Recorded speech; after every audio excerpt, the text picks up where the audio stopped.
अस्सलाम वालेकुम। तमाम तारीफ़ें अल्लाह की, मेरी क्या तारीफ़ होनी है, लेकिन मेरा एक ब्रीफ सा इंट्रोडक्शन ये है कि मेजर मैसम रज़ा मेरा नाम है, सियालकोट से मेरा ताल्लुक है। आर्मी ज्वाइन की 1989 में और सर्व किया 2011 तक। मिलिट्री पायलट था, हेलीकॉप्टर भी उड़ाए, जहाज़ भी उड़ाए, बड़ी जंगें भी देखी, वज़ीरिस्तान वाली, ज़लज़ले जैसे ऑपरेशन भी किए।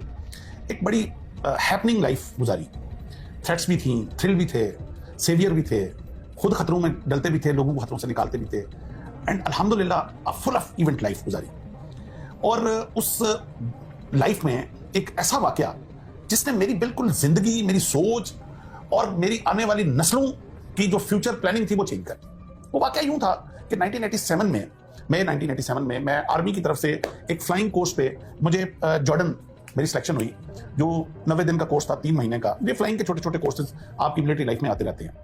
खैर मैं 1997 में मैं जॉर्डन पहुंचा, तो वहाँ मिलिट्री बेस है, किंग हुसैन मिलिट्री बेस। वो एक उनका छोटा सिटी है, अल मफाक में वो बेस है, किंग हुसैन मिलिट्री बेस। जब वो उनके कर्नल साहब थे, कर्नल हुसैन नाम था उसका, वो जो उनके उसको जीवन क्वाड कहते हैं, जो कोऑर्डिनेशन करता था तमाम एलाइड ऑफिसर जो बाहर से आए होते थे उनकी रेजिडेंस। और जब उसने लिस्ट दी हमें कि कौन किधर ठहरेगा, तो उसमें वो एक फ्लैट था जिसमें 2 पायलट्स ने रुकना था। जो तमाम फॉरेन पायलट्स जितने भी थे वो 2-2 पेयर किया हुआ था। तो जो मेरे साथ पेयर था वो इजरायली पायलट था। मैं झंडा देख के इजराइल का, तो एकदम दुनिया में चंद ही वो कंट्रीज हैं जिनके झंडे देख के हम ऊपर से नीचे होते हैं, तो उनमें से लकीली एक इजराइल है। तो मैं एकदम आई वाज शॉक्ड, और मैं कर्नल हुसैन को मैंने कहा जाके कि सर आपको पता भी है कि diplomatically we are not aligned with Israel, so if you could change my flatmate. तो उसने एकदम कलम पकड़ा, उसने कहा हाँ हाँ व्हाई नॉट, यस। तो अच्छा, जब वो काटने लगा तो ऐसे मेरी तरफ ऊपर देख के मुझे कहता है, but just for your information that pilot of Israel requested me to be your flatmate. अब जब मैंने ये सुना कि दुश्मन ने ये चैलेंज दिया कि मैं पाकिस्तानी ऑफिसर के साथ मुझे कर दें, तो मैंने कहा अब मैं नाम कटवाऊं तो फिर मैं पाकिस्तानी नहीं।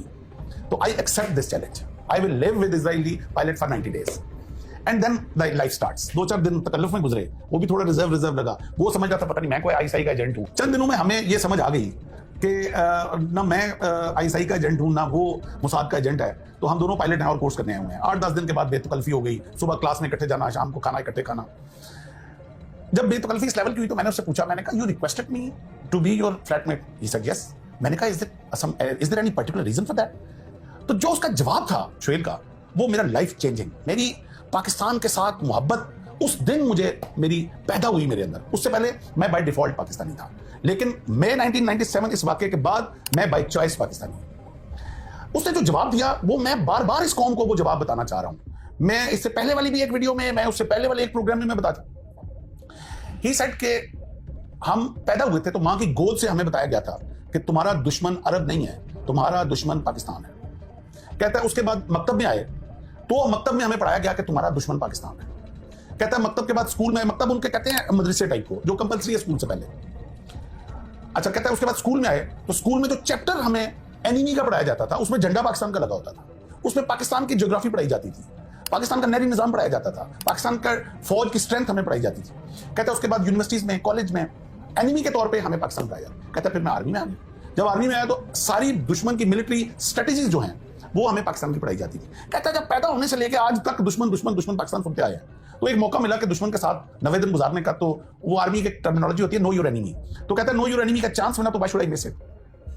मैं उसकी बात सुन के थोड़ा सा मैं हैरान हुआ। मैंने कहा शुएल ठीक है, हम आपको ड्यू टू मस्जिद अक्सा एंड ड्यू टू फलस्तीन हम डिप्लोमेटिकली आपको एक्सेप्ट नहीं करते, मगर इस लेवल का हमने कभी आपको दुश्मनी के भी काबिल नहीं समझा। हमारे लिए तो इंडिया ही काफी है जो हमारे साथ जुड़ा हुआ है मशरक के ऊपर, और उसके लिए हम काफी हैं, हमारे लिए वो काफी है। तो तुम लोग किस लेवल पे जा चुके हुए? तो हमने भी नेवर थॉट। तो जो इसके बाद जो उसने जवाब दिया वो इससे भी ज्यादा अहम था। उसने कहा तुम लोग अभी सोए हुए हो, अभी तुम्हारे लीडर्स तुम्हें बता नहीं रहे कि तुम लोग क्या हो और क्या काम तुम लोगों से लिया जाना है, जबकि हमारे लीडर्स ने हमें बता दिया। इसलिए हमें बहुत क्लियर है कि तुम लोग क्या हो, लेकिन तुम लोगों को खुद अभी नहीं पता तुम लोग क्या हो। और जब मैंने थोड़ा इसरार किया, उसको अनफोल्ड किया, तो उसने कहा कि कभी तुम लोगों ने गौर किया कि पूरी दुनिया का नक्शा ले लो, पूरी दुनिया में 2 कंट्रीज ऐसे हैं जो रिलीजियस आइडियोलॉजी की बुनियाद पर बने हैं, और वो एक पाकिस्तान और एक इजराइल है। पाकिस्तान बना 1947 में, इजराइल बनता 1948।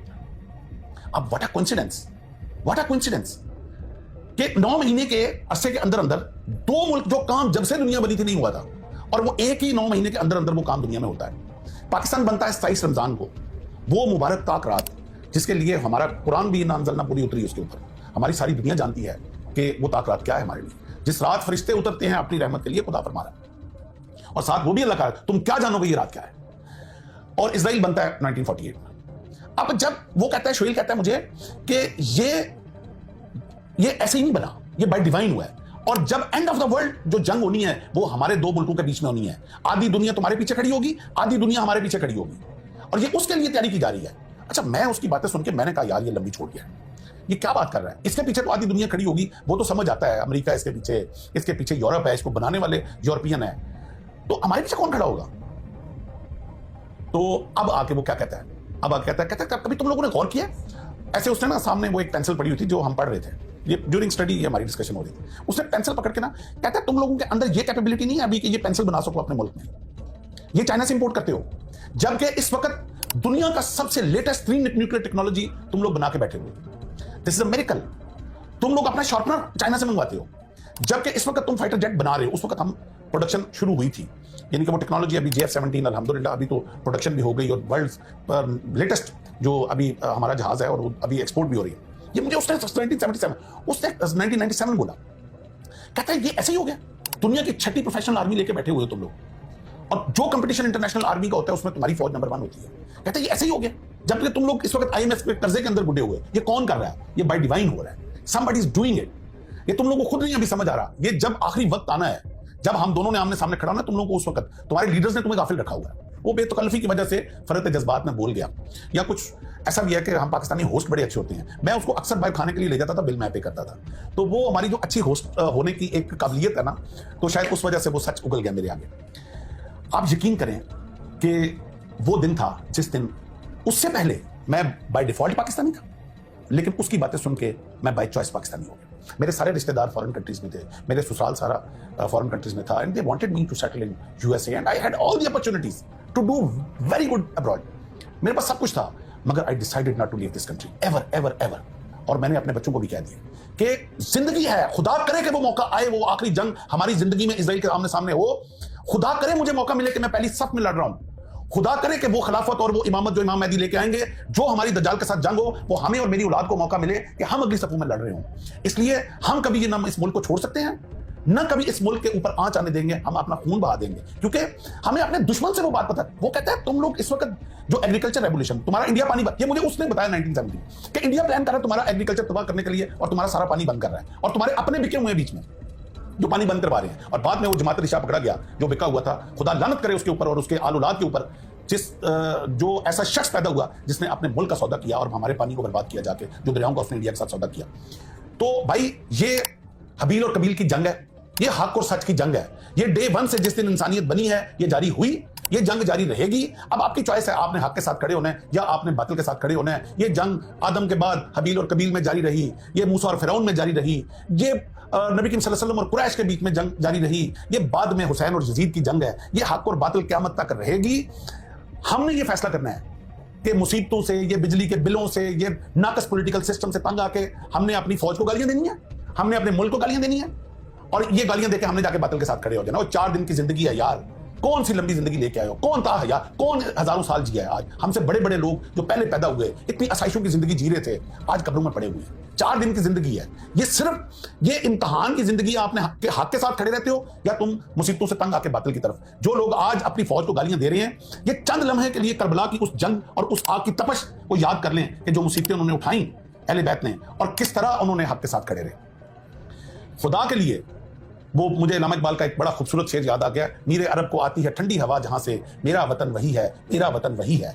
ये मेरे आका सल्लल्लाहु अलैहि वसल्लम को ठंडी हवा हमारे मुल्क से आई है। ये है वो फौज जिसने निकलना है इमाम मेहदी के साथ और जिसने दज्जाल के साथ लड़ना है। हमें ये विजन ये इजरायली ऑफिसर ने दे दी थी, उनको पता है कि ये फौज है जिसने लड़ना है। आज चंद जो मकासद हैं, चंद जो पॉलिटिकल सिस्टम की जो रॉन्ग डिसीजंस हैं, उनकी वजह से आके हम लोग अपने मुल्क के खिलाफ हो गए हैं। हमें हमारी जुबान कैसे जेब देती है, वो कट क्यों नहीं जाती जुबान जो अपने फौज और अपने मुल्क के अगेंस्ट बात करे।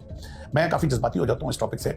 मैं चूंकि थोड़ा पढ़ने लिखने का थोड़ा शौक भी है, मैं एक शेर नवाबजादा नसरुल्लाह खान साहब का बड़ा मेरा वो एवर फेवरेट शेर है कि वो पूरी गज़ल है, वैसे तो मैं पढ़ सकता हूँ लेकिन वक्त की किल्लत की वजह से मैं एक शेर पढ़ूंगा कि वो कहते हैं कि कब अश्क बहाने से कटी है शबे हिजरा, कि रोने से रात का गम खत्म नहीं होता। कब अश्क बहाने से कटी है शबे हिजरा, कब कोई बला सिर्फ दुआओं से टली है, ये बलाओं से टलने वाली, दुआओं से टलने वाली बला नहीं है। ये जो हमारे उलमा आके खड़े हो जाते हैं ना कि अल्लाह इजराइल को तबाह कर दे, अल्लाह फलस्तीनियों को तू मदद फरमाओ, भाई ये दुआओं वाला काम नहीं है। ये प्रैक्टिकली फील्ड में आके प्लानिंग, विजन, ये बड़ा स्ट्रेटजी वाला काम है। और मैं आखिर पे मैं ये मेरा सारा टॉपिक जो है ना इनकम्प्लीट रहेगा अगर मैं एक शख्स का नाम ना लूं जिसमें मैं पूरा पिछला प्रोग्राम कर चुका हूं। David Ben Gurion, 1948 first prime minister of Israel. वो शख्स वजीर आजम बनता है, पहला इजलास होता है इजराइल में, और पहले इजलास में जो अपनी तकरीर करता है उसमें क्या बकवास की उसने, वो मैं आज आपको वर्ड टू वर्ड इस प्रोग्राम में सुनाऊंगा। और अब सोचें कि उस कौम का वजीर आजम बना जो मेरे आका सल्लल्लाहु अलैहि वसल्लम ने जंगे बदर में जिनको धकेला, बदर से 1400 साल धक्के खाते रहे, दर बदर धक्के खाते रहे, इनको ठिकाना नहीं मिला। यूरोप ने पहली और दूसरी जंग अजीम के बाद प्लानिंग करके इनको एक ठिकाना दिया फलस्तीन के अंदर, और जब इनको छत मिली, जिस दिन छत मिली उस दिन डेविड बेन गुरियन पहले इजलास में क्या बकवास करता है, मैं वर्ड टू वर्ड उसको कोट अनकोट करूंगा। He said the word Zionist movement should not be neglectful of the dangers of Pakistan to it, and Pakistan now should be its first target. ये 1948 में ये कह रहा है। For this ideological state is a threat to our existence, and Pakistan, the whole of it, hates the Jews and loves the Arabs. This lover of Arabs is more dangerous to us than the Arabs themselves. For that matter, it is most essential for the word Zionism that it should not take immediate steps against Pakistan. Whereas the inhabitants of the Indian Peninsula are Hindus whose hearts have been full of hatred towards Muslims. Therefore, India is the most important base for us to work there from against Pakistan. It is essential that we exploit this base and strike and crush Pakistanis, enemies of Jews and Zionism, by all disguised and secret plans. Every word is notable in this. और आखिर पे वो लिखता है by disguised and secret plans. फिर वो लिखता है हिंदूज के साथ जुड़ जाओ। आज क्या हो रहा है? कौन नहीं देख रहा इस वक्त इंडिया का और जो इजराइल का आपस में कोलैबोरेशन है? आज जो फास्फोरस फलस्तीनियों के ऊपर फेंका जा रहा है वो इंडिया से एक्सपोर्ट हुआ है। कौन नहीं जानता? खुदा के लिए पाकिस्तानियों, खुदा के लिए मुसलमानों इकट्ठे हो जाओ। जब दुश्मन इकट्ठा हो सकता है पाकिस्तान के लिए, तो तुम लोग अपने लिए इकट्ठे क्यों नहीं हो सकते? This is high time. वातसिमू बिहब्लिल्लाह जमीअन वला तफर्रकू। हमें एक झंडे के नीचे वापस इकट्ठे होना है। यही हमारी बका है और यही अल्लाह ताला हमसे चाहता है। इसके साथ ही मैं आपसे इजाजत चाहूंगा। बहुत शुक्रिया। Let's go to the third question, and that would be, what is the biggest problem facing the next generation, and what should we do to solve it today? I said that the greatest mission that we have is to prevent a militant Islamic regime from meeting up with nuclear weapons, or from nuclear weapons meeting up with a militant Islamic. The first is called Iran.